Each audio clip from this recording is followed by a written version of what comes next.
하나님의 백성이 줄이고 목마르고 기가를 느끼는 것은 양식이 없어서가 아니라 하나님의 말씀이 없어서 하나님의 백성들이 영적으로 기갈과 갈증과 줄임을 느낀다는 사실을 우리는 알아야 됩니다. 그도 그럴 것이 말씀을 우리가 잃어버리면 어떤 상황든 어떤 여건이든 말씀에 의해서 기도하지 못하기 때문에 항상 그 자신에게는 세상의 일들이 들어와서 세상의 것을 가지고 자신의 고민과 생각을 해석하려고 하기 때문에 해결점을 찾지 못하는 경우들이 많이 있음을 우리 삶의 경험을 통해서 느끼게 됩니다. 그래서 아모스 선지자는 우리에게 선언하시길, 말씀하시기를 하나님의 백성이 줄이는 것은 양식이 없어서가 아니라 말씀이 없어서 줄이는 것이다. 그렇게 선언하고 있습니다. 그러나 하나님의 백성이 하나님의 말씀으로 충만해져 있으면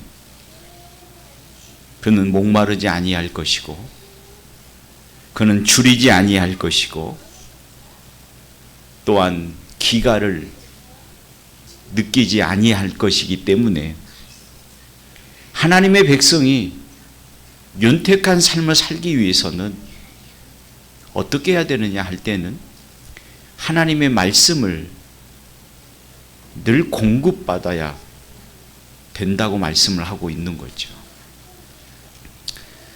그도 그럴 것이 하나님의 말씀을 제대로 공급받지 못하면 신앙에 대한 힘과 능력이 생기지 못하기 때문에 하나님과의 교제가 멀어지게 되고 우리의 마음이 하나님을 향해 멀어져 가는 삶을 살아가고 있음에도 불구하고 그걸 깨닫지 못하게 된다는 사실들을 우리는 분명히 알아야 할 것입니다.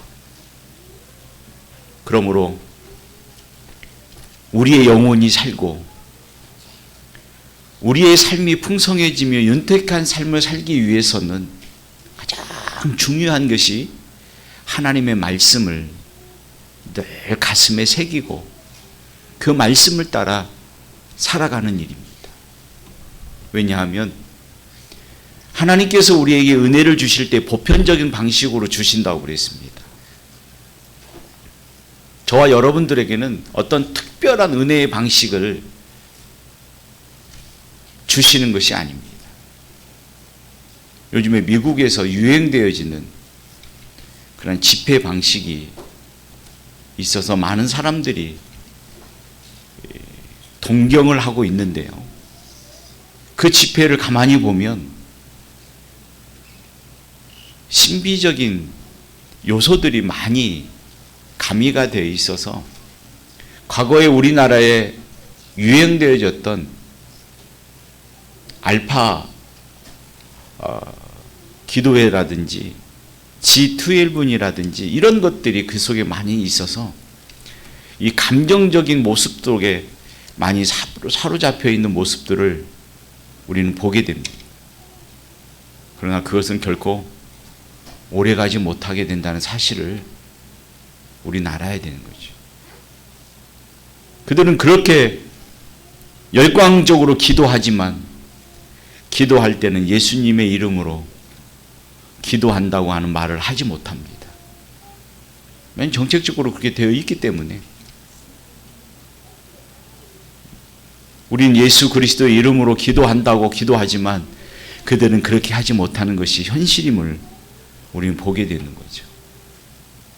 그래서 우리의 신앙이 올곧어지고 흔들리지 않기 위해서는 가장 중요한 것은 하나님의 말씀을 우리의 가슴에 새기고 그 말씀으로 우리의 줄인 영혼을 채워가는 삶이 우리에게 있어서 그만큼 중요하다는 사실을 우리는 깨달아 가야 하는 거죠. 오늘도 그래서 하나님께서 말씀으로 우리에게 은혜를 주시고 말씀으로 그 은혜의 풍성함을 주시고 우리의 신앙을 간건하게 하나님만을 향하여 나갈 수 있도록 우리를 이끌어 간다는 사실들을 우리는 배워야 됩니다.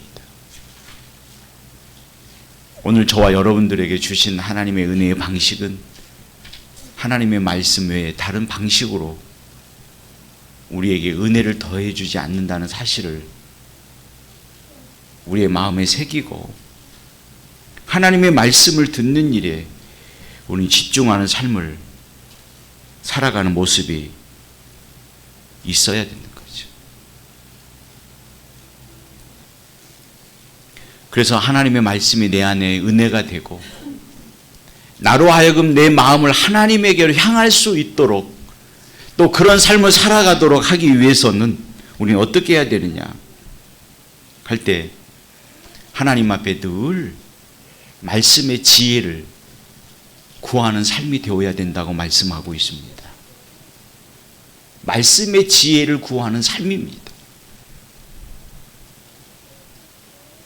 내가 힘들고 어려울 때도 하나님의 말씀의 지혜를 구하는 삶이요. 내가 행복할 때도 하나님의 말씀을 구하는 말씀의 지혜를 구하는 삶이요. 내가 평안할 때도 하나님의 말씀의 지혜를 구하는 삶이 될 때 우리는 세상의 것을 가지고 고민하지 않게 됩니다. 설령 세상의 것을 가지고 고민한다 할지라도 하나님의 말씀의 지혜를 구하고 얻으면 우리는 그것을 이겨낼 수 있는 힘과 능력을 소유하게 된다는 사실을 우리는 알아야 되는 거죠. 그러지 않으면 우리에게는 소망이 없는 거죠.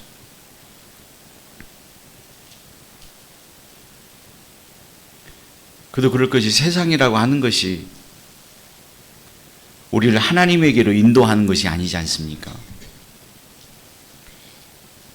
이 세상이라고 하는 것은 늘 우리에게 편안함을 갖기를 원하고 나태함을 갖기를 원해서 하나님과 멀어지는 삶을 살아가는 것을 찬동하고 박수쳐 주는 것이 세상 아닙니까?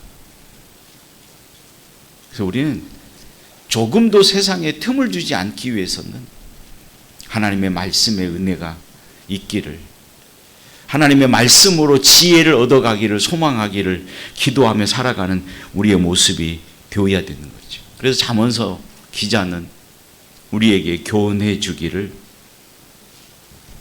내 말을 잘 받아서 내 가슴에 간직하고 내 귀는 하나님의 지혜를 얻는데 귀를 기울여야 되고 너희 마음과 명철을 늘 하나님께만 두고 살아가는 삶이 되어야 된다고 가르쳐주고 있습니다.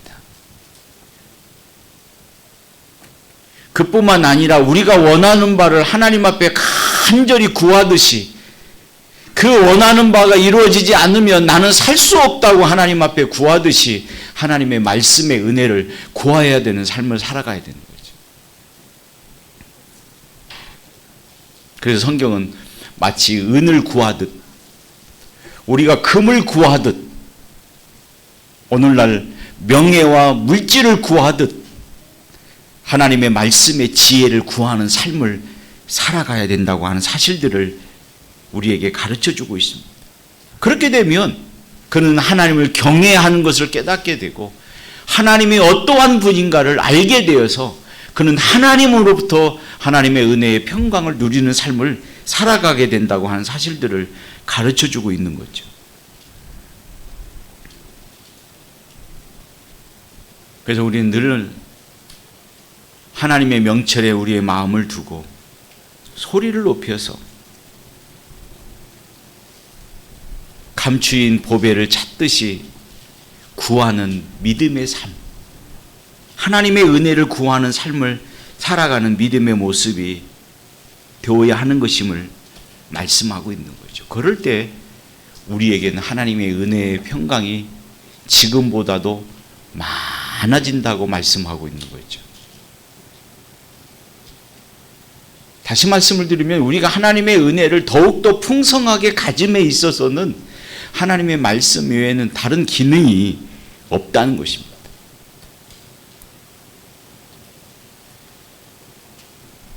그래서 디모데후서 3장 15절로 17절에 있는 말씀을 보면 모든 성경은 하나님의 감동으로 되었다라고 말씀하시면서 교훈과 책망과 바르게 하에 유익하다고 말씀하고 있습니다.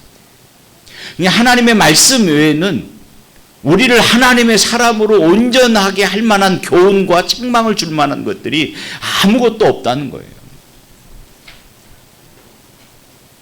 하나님의 말씀이 나를 사로잡아서 하나님의 사람으로 온전해져 가도록 우리를 이끌어 가게 된다는 것입니다. 그러므로 말씀을 우리가 깨달을 때 하나님을 알게 되는 것이고,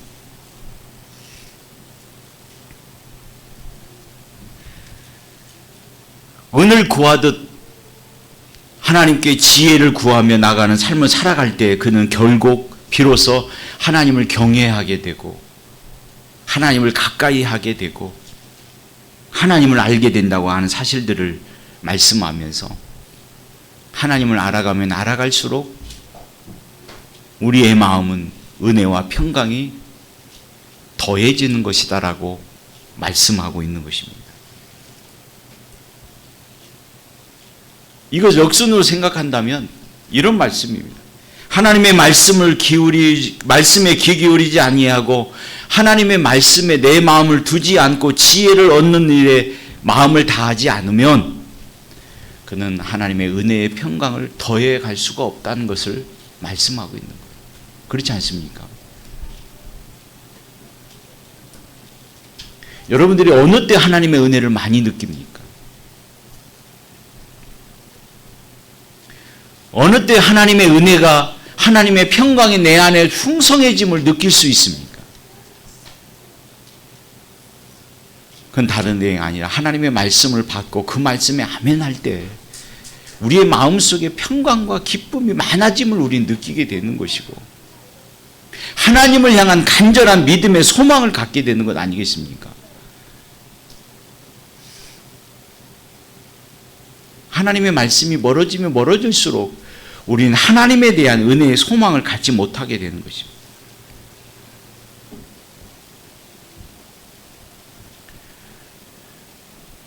그래서 잠언서 기자는 잠언서 8장 33절로 36절에서 말씀하시기를, 우리에게 교훈하기를 훈계를 들어서 지혜를 얻으라 그랬습니다. 이 훈계는 뭘로 듣습니까? 하나님의 말씀으로 듣는 것 아닙니까? 하나님의 말씀으로 훈계를 듣고 그 말씀으로 지혜를 얻어서 가야 된다고 말씀하고 있습니다. 그리고 그것을 버리지 말라고 말씀합니다.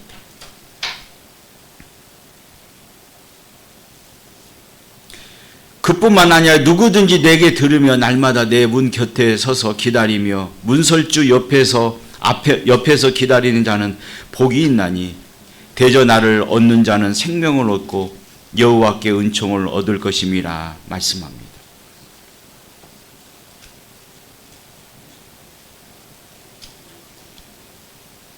나를 얻는 자는 생명을 얻고 하나님의 은총을 얻을 것이지만, 나를 잃어버린 자는 결국 나를 미워하게 되고 사망에 이르게 될 것임을 교훈하고 있는 것 아닙니까?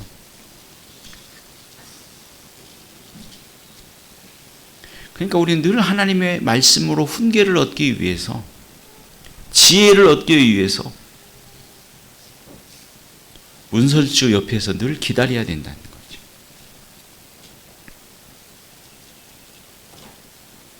그리고 지혜를 구하고 생명을 얻고 여호와의 은총을 얻어가는 삶을 살아가야 된다고 말씀하고 있습니다.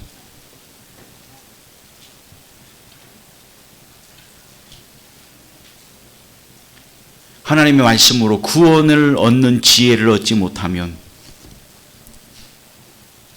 그는 자기의 영혼을 해하는 것 아니겠습니까? 하나님의 말씀으로 장성하지 못하면 말씀이 우리 안에 성령의 검으로 역할을 하지 못해요.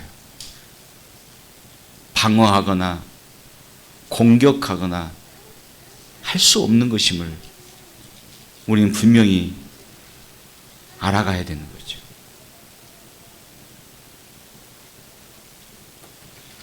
그러므로 하나님의 말씀은 우리로 하여금 그만큼 생명을 풍성하게 하고 하나님의 은혜의 평강을 많아지도록 하고 그 은혜의 평강을 누리며 삶을 살아가는 것이 얼마나 행복한 것인가를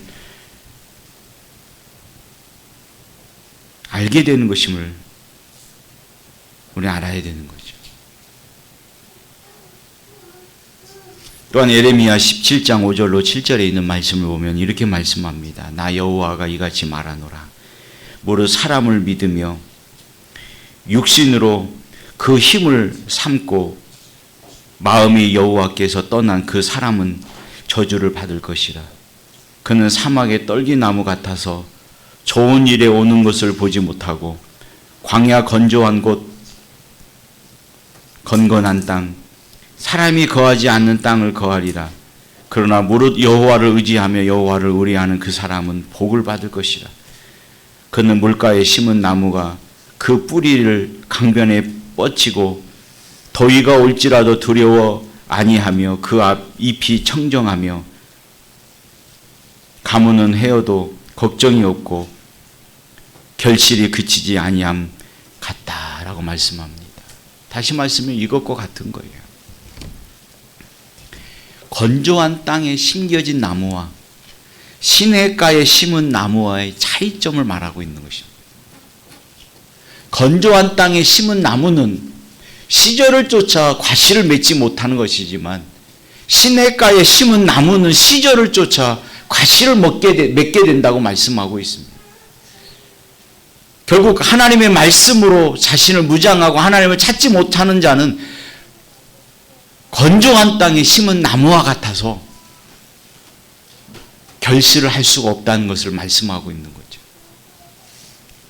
그러나 하나님의 말씀을 듣고 그 말씀을 무장하고 그 말씀으로 지혜를 얻는 사람은 어떤 사람과 같으냐? 바로 시냇가에 심은 나무와 같아서 그런 시절을 쫓아서 늘 과실을 맺고 아무리 가뭄이 와도 풍성한 열매를 맺게 된다는 사실들을 비교해서 말씀해 주고 있는 것 아니겠습니까? 그래서 하나님의 말씀을 사랑하고 그 말씀을 사모하고 그 말씀을 듣기를 소망하는 자는 어떤 자와 같으냐? 시냇가에 심은 나무와 같은 그러한 사람이 된다는 사실들을 우리에게 말씀하고 있습니다. 결국 하나님의 백성이 하나님의 말씀을 가까이 하지 않으면 하나님을 사랑할 수 없다는 거죠. 하나님을 의지할 수 없다는 거죠. 그의 마음을 하나님께 두지 못한다는 것입니다. 그렇기 때문에 어떤 어려움과 형편이 바뀔 때마다 우리의 마음이 흔들리는 이유가 바로 거기에 있는 거죠. 우리의 마음이 어떤 경우도 흔들리지 않고 올곧게 하나님을 바라며 나갈 수 있는 믿음을 갖게 하는 것은 하나님의 말씀을 우리의 가슴에 새기는 거죠. 그래서 교회는 하나님의 말씀을 전하는 것이 교회이어야 합니다. 세상의 성공과 패배의 법을 가르치고 돈을 버는 방법을 가르치는 것이 교회가 아니라 교회는 하나님의 말씀을 가르쳐야 되고 하나님의 말씀으로 서가는 교회가 되어야 되고 하나님의 말씀을 멀리하지 않는 교회가 되어질 때 그 교회가 진실한 교회가 되는 것이고 그 교회 안에 있는 성도들이 진실한 성도들이 된다는 사실들을 우리는 깨달아가야 합니다.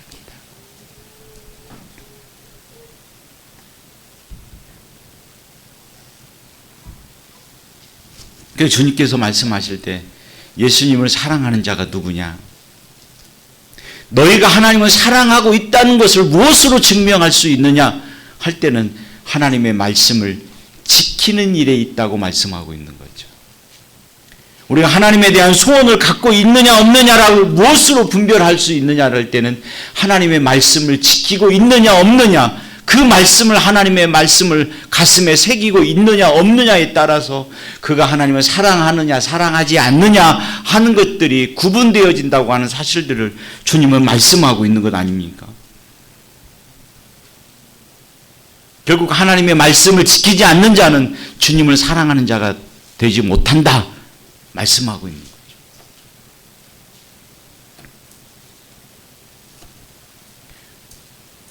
그래서 요한복음 14장 15절에서도 말씀하시길 너희가 나를 사랑하면 계명을 지키라 그랬습니다. 또 21절에서는 나의 계명을 지키는 자라야 나를 사랑하는 자니 라고 말씀합니다. 누가 하나님을 사랑하느냐? 누가 예수님을 가장 사랑하느냐? 하나님의 계명을 지키는 자라고 말씀합니다. 하나님의 말씀에 순종하는 자라고 말씀하고 있습니다.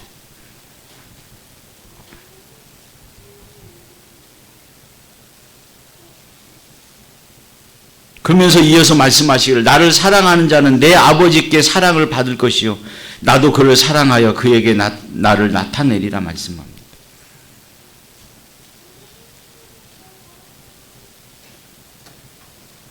그러면서 이어서 나를 사랑하지 아니하는 자는 내 말을 지키지 아니하나니 그랬습니다.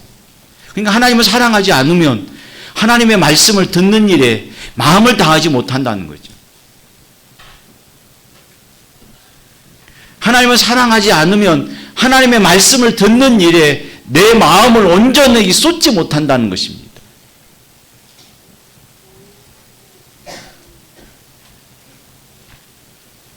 그래서 하나님을 사랑하느냐 사랑하지 않느냐, 그가 진정으로 하나님 앞에 감사하느냐 감사하지 않느냐 하는 것을 무엇으로 아느냐 할 때는 하나님의 계명을 지키는 일로 아는 것이다. 그렇게 가르쳐주고 교훈하고 있음을 우리는 보게 되는 것입니다. 사랑하는 믿음의 성도 여러분, 오늘도 이 믿음의 원칙은 우리에게 적용이 되는 것입니다.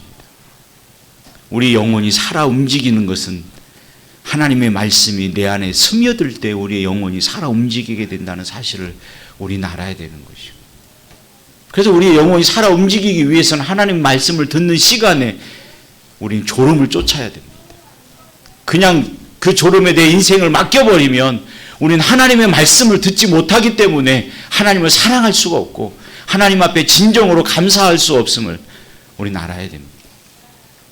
오늘도 하나님께서 우리에게 은혜를 풍성하게 주심에 있어서는 하나님의 말씀으로 은혜와 평강을 더욱더 많아지도록 이끌어 가신다는 사실을 깨닫고 그 말씀을 부여잡고 내 안에 그 은혜와 평강이 많아지기를 소원하며 살아가시는 여러분들의 복된 인생과 삶이 되시기를 바랍니다. 같이 기도하겠습니다. 거룩하신 아버지 하나님, 하나님의 말씀이 없어 우리의 기가를 느끼고 굶주림을 느끼고 갈증을 느낍니다. 오늘 또 하나님의 말씀으로 체험을 받아서 우리의 주림과 기가를 채워갈 수 있는 나의 영혼과 삶이 되게 하여 주옵소서. 예수님의 이름으로 감사하며 기도 올리옵나이다.